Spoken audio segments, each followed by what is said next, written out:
घर को गिरवा के दोबारा तामीर करवा रहे हैं। पेटियां सहन में रख दी हैं, पेटियां खोली, कौन कौन सी चीज़ें निकाली जहेज के, सब कुछ आप लोगों से शेयर करूंगी। कुछ किचन टिप्स और कुछ ट्रिक्स, कुछ क्लीनिंग हैक्स। अस्सलाम वालेकुम जी, welcome to my channel, it's me Sidra. कैसे हो जी, सब ठीक हो ना मेरी प्यारी बहनों? अल्लाह पाक सब बहनों को अपने हिफ्ज़ ईमान में रखे, आमीन सुमा आमीन। घर के मंजर आपने देख लिए हैं, पेटियां खुली हुई थी, कुछ चीज़ें मैं ऑर्गेनाइज करके वापस पेटी में रख रही थी, कुछ बॉक्सेस को साइड पे कर रही थी। जब अम्मी लोगों ने जहेज का सामान दिया था तो काफ़ी सारे बॉक्सेस थे और डिफरेंट बॉक्सेस में डिफरेंट चीज़ें थी और उसके ऊपर बाकायदा एक नोट भी लिखा हुआ था कि इसके अंदर ये चीज़ है। तो अब ना काफ़ी बॉक्सेस खाली हो गए थे, तो मैंने सोचा क्यों ना एक ही बॉक्स में या 2-3 बॉक्स में सारा सामान कर दिया जाए। अच्छा मेरी प्यारी बहनों, जहेज के अंदर अपनी बेटियों को ज़रूरत की हर चीज़ दिया करें, ठीक है, और देनी भी चाहिए, एक्स्ट्रा भी दें अगर आपकी गुंजाइश है, बट ज़रूरत की लाजमी दें ताकि उन्हें किसी के आगे हाथ ना फैलाना पड़े, किसी से मांगना ना पड़े। क्योंकि ससुराल अपना हो या गैरों का हो, ससुराल ससुराल होता है। लिहाजा अपनी बेटी को हर ज़रूरत की चीज़ें दो। और इस वक्त किचन में जितनी चीज़ें हैं सारी मेरी हैं और जो कुछ मैंने नहीं निकाला वो मैं बस रख रही थी ऑर्गेनाइज कर कर। अच्छा बेसिक चीज़ें जो होती है ना वो लाजमी बच्चे को देनी चाहिए अपनी, लेकिन जहेज देने का मकसद ये नहीं है कि आप लद लद के बच्ची के इतने 18-18, 20-20 बिस्तर दे रहे हैं और हर चीज़ दे रहे हैं, नहीं, इसका मकसद ये नहीं है। जहेज का मकसद ये होता है कि ज़रूरत की वो चीज़ आप अपनी बच्ची को दें जो बच्ची, अगर बच्ची को अलहदा किया जाए ससुराल में तो वो अलग अपनी ज़िंदगी को मतलब शुरू कर सके और उसके पास हर चीज़ प्रोवाइड हो। वैसे तो हमारे इस्लाम में जहेज को मतलब एक लानत के तौर पे करार दिया गया है कि अच्छा जहेज देने का मकसद ये होता है कि स्टार्ट अगर बच्ची का हो शोहर के साथ और अगर अलहदा ज़िंदगी गुजार रही है तो उसके पास इतनी चीज़ें हों कि वो अपनी ज़िंदगी आसानी से लेकर चल सके। क्योंकि जो एक शोहर होता है ना उस पर बहुत सारी जिम्मेदारियाँ होती हैं। क्योंकि अगर पाकिस्तानी अमाउंट के हिसाब से देखा जाए ना कि पाकिस्तान में खराजात बहुत ज़्यादा हैं और पेमेंट बहुत कम मिलती है, तनख्वाहें बहुत ज़्यादा कम हैं और जो मजदूर मिस्त्री लगे हुए हैं या फिर दिहाड़ीदार मजदूर हैं तो उनके तो घर अल्लाह के हवाले ही चल रहे हैं। बाकी शोहर जो होता है ना अगर अच्छा हो तो वो हर चीज़ प्रोवाइड कर ही देता है अपनी बीवी को और वक्त के साथ चीज़ें बनती रहती हैं। घर में चीज़ें कम नहीं होती, लेकिन बस उतनी चीज़ अपनी बच्ची को दे जितनी वो आगे जाके इस्तेमाल कर सके और किसी के आगे हाथ ना फैला सके। अच्छा काफ़ी मैंने बर्तन निकाल लिए थे और काफ़ी मैं ऑर्गेनाइज करके रख रही थी। अच्छा स्पाइस बॉक्स भी है ये वाला ना मेरे जहेज में, बट मैंने अभी नहीं निकाला। हस्बैंड ने कहा पूरा घर जब अच्छी तरह रेनोवेट हो जाएगा, साफ सुथरा हो जाएगा, फिर इंशाल्लाह लगाएंगे इसे किचन में। मुझे लगता है कि स्टील के कुछ ऐसे बर्तन भी होते हैं जो हमेशा के लिए पेटी में ही रखे रहते हैं, तो ऐसे बर्तन आई थिंक लेने ही नहीं चाहिए। एक ये देखें मेरा कटोरा, ये हमेशा ही पेटी में मुझे लगता है रखा रहेगा, और कुछ वो जग स्टील का, क्योंकि हमारी इतनी बड़ी फैमिली नहीं है और ये सब चीज़ें निकल नहीं सकती। चलें जब कभी मेहमान ज़्यादा है तो बंदा निकाल भी लेता है। और जी सिल्वर स्टील की ये 6 प्लेटें ना मैंने निकाली हुई हैं घर में मीडियम साइज़ में, और ये थोड़े बड़े साइज़ में हैं तो बस ये रखी हुई हैं, फिलहाल अभी इस्तेमाल की नहीं है। जब कभी अलमारी वगैरह बन जाएगी ना किचन में बनवानी है सीमेंटेड इंशाल्लाह तो फिर तब मैं सब कुछ निकाल लूँगी।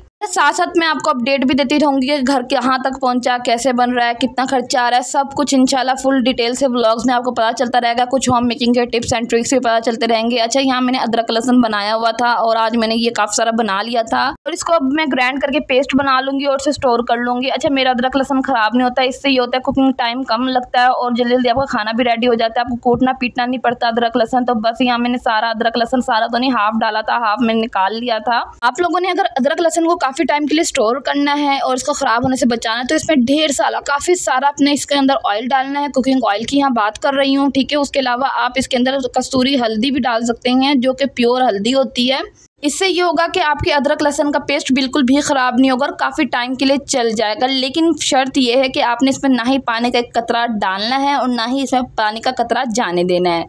पिछले 2 महीने से मैंने अदरक लहसुन का पेस्ट नहीं बनाया था, मैं ताज़ा ही बना रही थी और मैं यूज़ कर लेती थी, बट अब काम का बर्डन बहुत ज़्यादा बढ़ा हुआ है, साथ मिस्त्री मजदूर भी लग जाएंगे और उनके खाने की जिम्मेदारी भी फिर मेरे सर पे आ जाएगी। तो बस जल्दी फटाफट बन जाया करेंगे खाने इंशाल्लाह, इसलिए मैंने इतना सारा अदरक लहसुन बना लिया है और इसको बस मैं अब ना इस छोटे से जग में स्टोर करके रख लूँगी। जग को अच्छी तरह मैंने ड्राई कर लिया है, बिल्कुल भी पानी इसमें ऐड नहीं करना और काफ़ी सारा मैंने ऑयल ऐड किया है। अच्छा मेरी प्यारी बहनों, आज मेरे पास एक ज़बरदस्त और बहुत खूबसूरत सा प्यारा सा ड्रेस रिसीव हुआ है जो कि मेरी एक प्यारी सी सब्सक्राइबर है, मेरी प्यारी बहन है जिनका नाम हफ्सा है, उन्होंने मुझे भेजा है as a gift, as a PR। और उस ड्रेस का स्टफ भी बहुत प्यारा और मज़ेदार है, यकीन करें आगे सर्दियों के लिए। इंशाल्लाह उस ड्रेस की अनबॉक्सिंग और फुल डिटेल इंशाल्लाह नेक्स्ट व्लॉग में दिखाऊंगी और बताऊंगी भी। बहुत प्यारा ड्रेस है। थैंक यू सो मच मेरी प्यारी बहन Hafsa, thank you so much मेरी सब्सक्राइबर बहन, मीन्स के इतने अच्छे सब्सक्राइबर भी आ गए मेरी लाइफ में, thank you so much ji.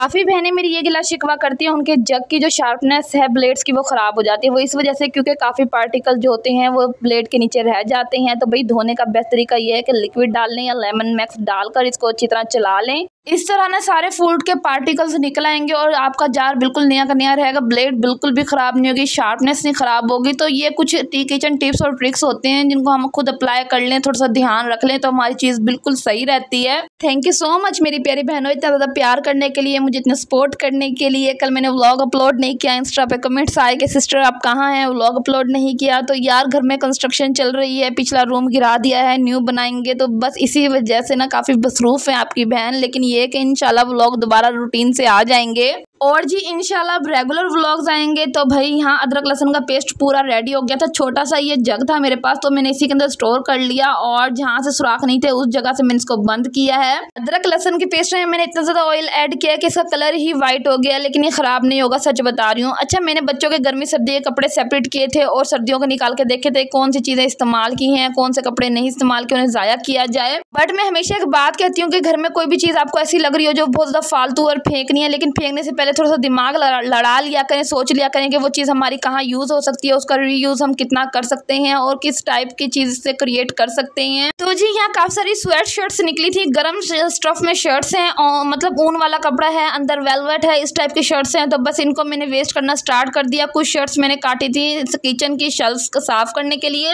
As uh duster use हो जाएंगी। बट कुछ इस तरह मोटे स्टफ की थी शर्ट्स, स्वेट शर्ट्स जो ऊन की थी या वेलवेट की थी, तो वो मैंने इस तरह काट दी। वो इस तरह के सिंक के आगे रखने के काम आता है, बर्तन धोते हुए इस तरह आपके कपड़े गीले नहीं होते हैं। कुछ ये बेबी पिंक कलर की शर्ट्स थी, मीन्स कि ऐसा स्टफ था जो कि मेरी भतीजी का था। खैर से अब तो हो गई है वो बड़ी और उसके काम की नहीं है, तो मेरे भी काम की नहीं थी, इसलिए मैंने इसको जो है काट लिया। मेरे करीब भी कोई इस तरह की बच्ची नहीं थी जो छोटी होती जो जिसको मैं दे देती, बट फिर मैंने काट कर इसको यूज कर लिया।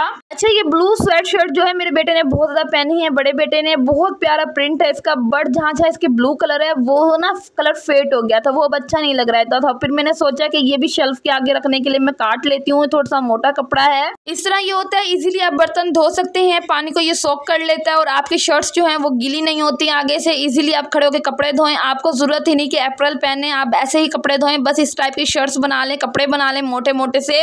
और अब आप लोगों ने भी अपने जो है बच्चों के लाजमी कपड़े निकालने होंगे, और अगर छोटे कपड़े आपके बच्चों के हो गए हों और वो किसी के यूज में हो तो आप उन्हें दे दें, अदरवाइज आप काट के इसी तरह रीयूज कर सकते हैं पुराने छोटे कपड़ों को।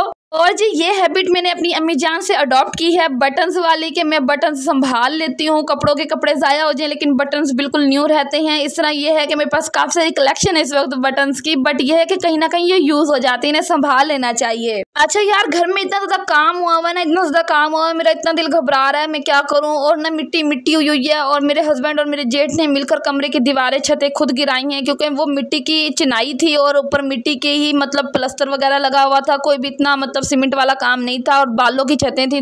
तो मेरे हस्बैंड और मेरे जेठ ने मिलकर जो है खुद ही गिरा लिया, और बहुत मेहनत की है कि दिन में माशाल्लाह उन्होंने, मैं कहती हूँ अगर कोई मिस्त्री मजदूर लगाते तो उन्होंने इतना काम खींचना ही नहीं था जितना इन्होंने माशाल्लाह काम किया है। और जी हमारे घर के अंदर इस वक्त सारा सामान बाहर आया हुआ है, सहन में हर चीज़ रखी है, संदूकें हों, पेटियां हों, और अब आप देख लें जी फ्रिज भी बाहर आ गया है तो कहीं रखने की जगह नहीं है, तो वही फ्रिज को भी वहीं लाइन में लगा दिया गया है, क्योंकि अभी तो यहाँ पे भी जगह खाली होगी। एयर कूलर भी उठा के पेटियों के साथ रखा जाएगा, क्योंकि ईंटें आएंगी और ईंटों की जगह बनेगी।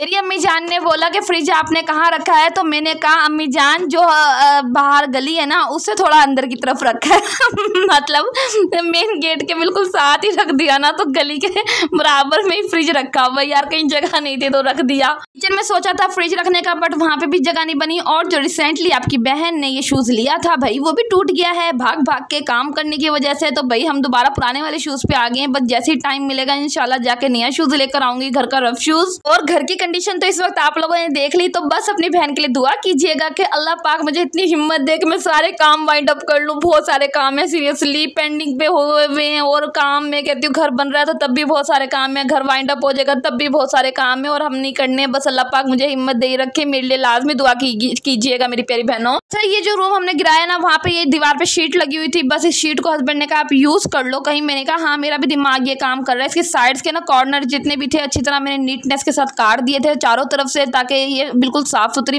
मतलब ये फिनिशिंग आ जाए इसमें और ये अच्छी लगे, तो भाई इसलिए मैंने इसको अच्छी तरह धो लिया और उसके बाद जी काटा है पहले, फिर उसके बाद धोया। अब मैं इसको सर्फ के पानी के साथ अच्छी तरह रगड़ के धो लूंगी। साथ ही मैंने ब्रश रख लिया था, साथ ही मैंने स्पंज, अच्छा स्पंज मैंने किचन वाला यूज में लगा लिया अब, क्योंकि मैंने किचन में अब जूना और जो स्पंज है वो न्यू लगाना है, तो दैट्स वाई जी ये वाला जो है मैंने इसी काम के लिए लगा लिया है, धोने के लिए। बस मैंने काफी सारे आज काम किए हैं। अच्छा मैंने ना आटे का गट्टू, जो आटा हम पिसवाते हैं गंदम वाला, उसका गट्टू और 2 दस्तरखान मैंने इस वक्त मशीन में धोए हैं। अब मेरी प्यारी बहनों के दिमाग में ये आएगा कि मशीन में तो धोना अच्छी बात नहीं है, तो फिर मैं आपको बताती हूँ कि आपने किस तरह धोना है। दस्तरखान वो वाले जिसपे हम रोटी रख कर सबको सर्व करते हैं, सेम इसी शीट के बने होते हैं दस्तरखान, जो इस वक्त शीट में धो रही हूँ। आपने मेरी प्यारी बहनों जब मशीन में सरफ और पानी डालना है ना, स्टार्ट का पूर्व बता रही हूँ, तो आपने कोई कपड़ा उसमें नहीं डालना, सिर्फ आपने दस्तरखान डाल लेने। और इस टाइप का अगर गट्टू आपके घर आटा, अगर आप गंदम खुद पिसवाते हो तो भाई गट्टू भी आपके घर होगा, तो गट्टू डाल के आप उसमें धो सकते हो। क्योंकि सबसे पहले आपने ये काम किया, कोई नापाक कपड़ा नहीं धोया, क्योंकि जो गंदे कपड़े होते हैं वो हम नापाक ही समझते हैं क्योंकि हमने उतारे होते हैं, तो भाई कोई नापाक कपड़ा उस वक्त आपने नहीं धोया होता। बाद में बेशक आप उसमें कपड़े डालने, कुछ भी डालने, इट्स ओके। फिलहाल आप स्टार्ट में ये काम लाजमी कर लिया करेंगे। अब ये नहीं कि डेली बेस पे किया करें, महीने में मैं 1 टाइम इस तरह करती हूँ, 1 टाइम ही सिर्फ धोती हूँ मैं। तो जी अब वो तो मैंने पूर घुमाने के लिए रखा हुआ था मशीन में, तो सोचा ये वाली शीट धो लूँ। अच्छा ये शीट मैं क्यों धो रही हूँ और इसको मैं ड्राई करके कहाँ यूज करूंगी वो भी बताती हूँ। वो मैं यूज करूंगी वॉशिंग मशीन को ढकने के लिए। लास्ट में देखिएगा लुक बहुत प्यारी आई थी, वॉशिंग मशीन और ड्राई पर मैंने ये ढका था। अच्छा यहाँ पर ये गट्टू भी माशाल्लाह से चमक गया था, क्योंकि सरफ बिल्कुल साफ पानी में डला हुआ था और साफ पानी में ही मैंने सब कुछ डाला था। ये देखें, एक ये दस्तरखान था, एक ये दस्तरखान था। नॉर्मली इस तरह होता है कि जो दस्तरखान होते हैं हम डेली बेस पे यूज कर रहे होते हैं, तो बस मैं क्लीनर से स्प्रे करके हल्का सा इसके ऊपर कपड़ा मार लेते हैं, तो बिल्कुल नीट एंड क्लीन हो जाते हैं। हाँ जी मैंने घी की बाल्टी को चेंज किया है, वो आने वाले व्लॉग्स में आपको नजर आ जाएगा। घी मैंने किस बाल्टी में रखी है वो भी नजर आ जाएगा। घी की बाल्टी ये जो है वो मैंने वॉशरूम में लगा दी है साफ सुथरी कर। और वॉशरूम वाली ये बाल्टी जो है ना, इसको मैं अच्छी तरह धो रही थी। अच्छा ये बाल्टी चेक कर लें कितनी ज्यादा गंदी हो रही थी, और जो हमारा पानी है वो खारा है और वो मिट्टी को उतारने की बजाय जमा देता है। तो सीरियसली इस तरह मुझे अच्छी तरह रगड़ के हर बर्तन धोना पड़ता है, स्पेशली जो नहाने धोने के लिए बर्तन यूज होते हैं, तो बस उनको इस तरह ही मैं बाल्टियों को अच्छी तरह रगड़ती हूँ। और इस बाल्टी को मैंने सोचा था कपड़े धोने के लिए यूज कर लूंगी अब आज के बाद। अच्छा अब ये बास्केट जो है, बाल्टी जो है मैंने निकाली है वॉशरूम से। इट्स नॉट मीन कि अब इसे किसी खाने पीने के अंदर लगा दूंगी, नहीं यार। बच्चों के जो उतरे हुए कपड़े होते हैं ना, तो रखने की कहीं जगह नहीं, आप लोगों का सामने पता है कि यहाँ मैंने सारी की सारी वॉशिंग मशीन बाहर रखी हुई है। तो ये मैले कपड़े डालने के रखने के लिए काम आ जाएंगी, या कपड़े धोकर उसको सुखाने के काम आ जाएंगी कि इसमें डाल के लेगी सुखाने के लिए, तो इस तरह के इस काम में ले लूंगी मैं। लेकिन इसमें ये नहीं है कि अब मैं कोई और काम के लिए यूज कर रही हूँ, नहीं, इस तरह बिल्कुल नहीं करना। लेकिन इसको मैंने अच्छी तरह क्लीन कर लिया था सर्फ वाले पानी से, चेक करें भाई साफ सुथरी हो गई थी बाल्टी। अच्छा मेरी बड़ी ख्वाहिश है कि मैं बाथरूम का जो है पूरा सेट लूँ। हस्बैंड ने कहा नहीं, जब पिछले रूम के साथ हम अटैच वॉशरूम रखवाएंगे तो तब नया सेट लेंगे। मैंने कहा चलो जी गुड हो गया, अल्लाह से दुआ कीजिएगा